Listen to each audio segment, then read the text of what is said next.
Let me introduce myself. I'm Congresswoman Yvette Clarke. I proudly represent New York's 9th Congressional District in Central and South Brooklyn, home to Little Pakistan. And we are here today because we want to first of all express our heartfelt sympathy and condolences to all those who have been impacted by the loss of life and massive displacement in Pakistan of recent days. I'd like to once again thank Borough President Antonio Reynoso, Public Advocate Jamani Williams, along with so many of the following individuals and organizations. Let's thank all of them again, and so many other dedicated groups and stakeholders for joining us this warm and solemn morning.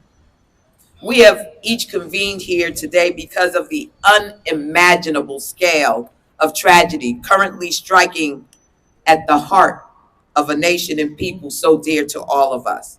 In real time, we are witnessing the devastating and catastrophic impacts of climate change on an innocent population, and this is truly horrific.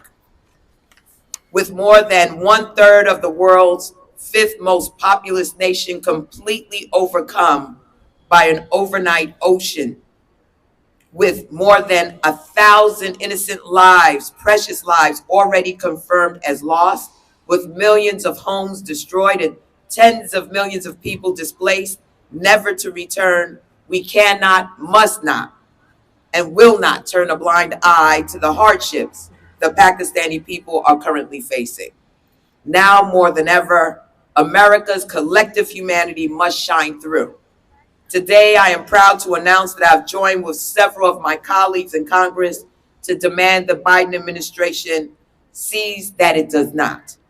Together, we are calling on Secretary Mayorkas and the Department of Homeland Security to provide temporary protected status to the Pakistani people in their time of immense grief and adversity. With the present and lasting damage from a monsoon that has created catastrophic flooding, the severe threat of waterborne disease looming, and recovery faltering at the local level, designating TPS is the humane and moral choice for the president's administration. We simply cannot force these people to return to a nation facing the challenges Pakistan is contending with. Additionally, with such a decision, it would open up the opportunity for remittances from Pakistani nationals contributing to the domestic economy that are absolutely vital to Pakistan's recovery on a familial and community level. When coupled with the reduced burden on Pakistan's fractured and unstable, overstrained social services infrastructure, there's simply no other decision that can be made. So let me be very clear. Temporary protected status is a crucial tool and step in the United States arsenal and a role in Pakistan's recovery. Another, of course, is financial aid. Today, I have come to ask the President's administration to consider the paltry and woefully insufficient aid package his administration has assembled as it currently stands. Make no mistake, $30 million, given the scale of this horrific humanitarian crisis, $30 million is not sufficient. Pakistani officials estimate the damages from these deadly floods will cost upwards of $10 billion. And we know that Pakistani Americans, Pakistani nationals here in the United States are paying taxes to the federal government. We need to be able to pay it forward to the people of Pakistan to make sure that their recovery is complete. We do not need to pay the entire bill, but ours is the wealthiest nation in the history of the world, and we can do better, much better, than $30 million in aid. If America has the wealth to arm foreign hands and fuel foreign tanks.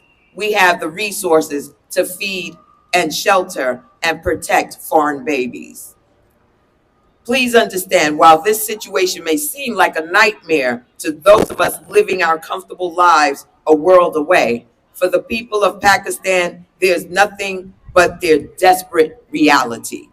And that reality is witnessing generations of memories and culture and loved ones washed away in a week, swallowed up by mud and water. No Pakistani know that Pakistan and its people will never, ever be the same. But together, we can and they can recover. And it is my will and intention to see that they do so. For those who may be listening today or perhaps feeling powerless next to the impossible magnitude of this tragedy, please know that every contribution is worth everything to those who have nothing. So thank you for your time and attention. As we each work to find the best ways we must assist throughout Pakistan through these challenging times, I urge you to stay updated with my website, clark.house.gov, and my social media @Rep Yvette Clarke for updates on relief efforts, key information on what and where to donate, and the latest on this horrific crisis.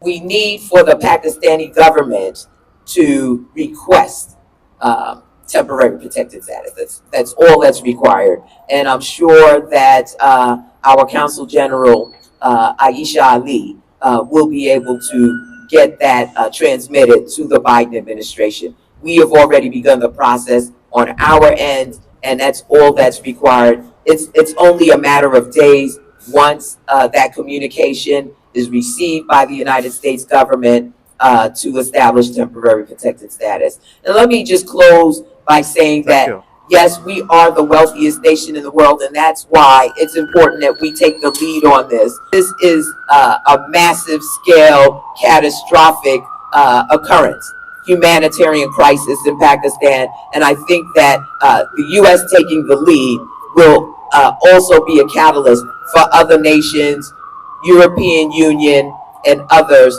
to join us in this effort.